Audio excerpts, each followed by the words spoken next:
Mga kautang, may na-approve na naman ng 5,000 sa unang hiram niya dito. At legit ito mga kautang no, na 5,000 talaga yung nautang niya dito sa pag-uusapan natin ngayon na utangan online. Hello mga kautang, welcome back dito sa aking channel. This is Clarice, ang inyong number 1.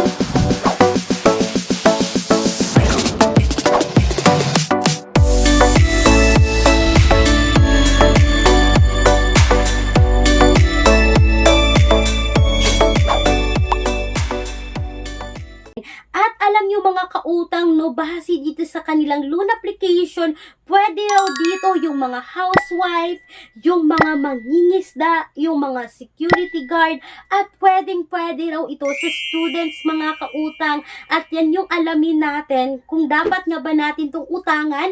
I-share ko ngayon sa inyo yung mga research ko, yung pagsusuring ginawa ko sa utangan na ito, kung worth it nga ba nating utangan. At mga kautang, tumatanggap pa sila dito ng UMID, passport, driver's license, SSS, PRC, postal ID at national ID. So mga kautang, yung napansin ko lang no, na halos na ng utangan ngayon ay tumatanggap na ng national ID mga kautang no. At ang iba pang ang utangan is highly recommended nilang gamitin yung national ID. So sa video na to ngayon, ang dami na namang pwedeng ma-qualified na umutang dito. Pero mga kautang, itong pag-uusapan natin ngayon is matagal na siya sa Google Play Store, matagal na siya sa VApp Store. Kung ayaw nyo ng ganito mga kautang, dahil nga kailangan natin i-install, kailangan natin i-download, makukuha nila or magbibigay tayo ng permission para ma-access yung phones natin, may mga alternatives naman tayo no, na makikita ngayon sa description box or sa pen comment section ng video na to na Apply Direct website.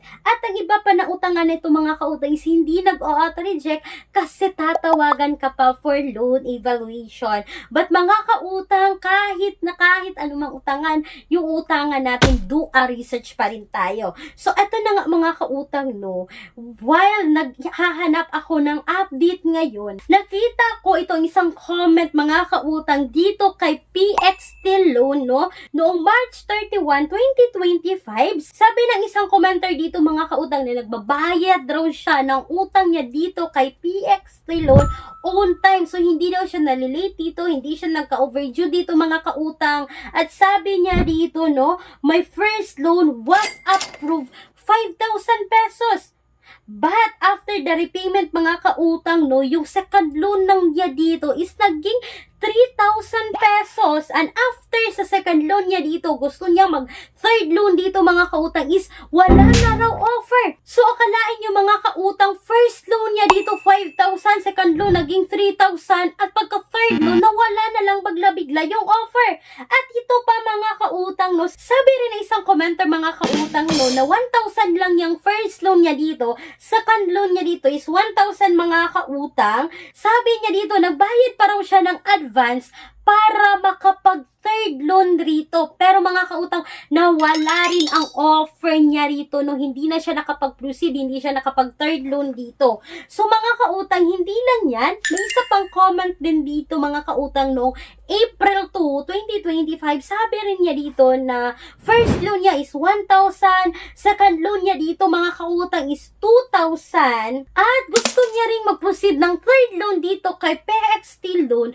ngunit hindi po sila nakapag-third loan. At alam nyo ba mga kautang no, sa mga recent comments simula no February, March, April, this year lang dito kay PXT Loan is hindi na nakapag-proceed ng third loan dito. At alam nyo mga kautang, sinubukan ko talagang utangan itong si PXT Loan, no?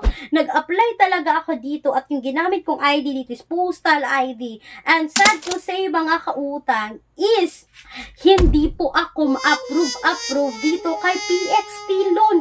So mga kautang, sobrang curious lang ako kasi ang daming gustong makapag-relon dito sa utangan na ito. Kung kayo dyan ay may experience dito, no, sa interest rate, sa loan details kay PXT Loan, you can comment down below mga kautang kung magkano yung makukuha ninyo para makita at mabasa rin ng ibang commenter at ibang mga borrower ng utangan online. Kasi based sa nakita ko mga kautang, gustong-gusto talaga nilang makapag-reloan sa utangan na ito. Hindi ko lang maibigay mga kautang, but gagawan ko yan ng update itong si PXT Loan. Hindi ako na-approve dito, but subukan kong gamitin yung ID at pangalan ng husband ko kung siya ba ay ma-approve dito. Yan yung abangan natin ngayon sa susunod na update ko dito mga kautang, no? At speaking sa bank personal loan na palagi kong binabanggit ng paulit-ulit sa mga bawat video ko mga kautang, yes, legit po yan. Legit talaga yan na bangko mga kautang, no? They offer minimum of 20,000, maximum of 2 million pesos. Pero alam naman natin pag bangko mga kautang, iba sa mga utangan online na pagkatapos mo mag-apply, malalaman mo na agad kung approve ka or decline. Dito sa bangko mga kautang, kapag kumpleto po lahat ng mga documents natin, requirements natin, 1 week po yung kailangan nating antayin para malaman kung tayo ay approve or decline dito. Kasi all applications submitted is subject for bank approval. So mga kautang, for more details dito, no, you can email me right away, clariza@gmail.com.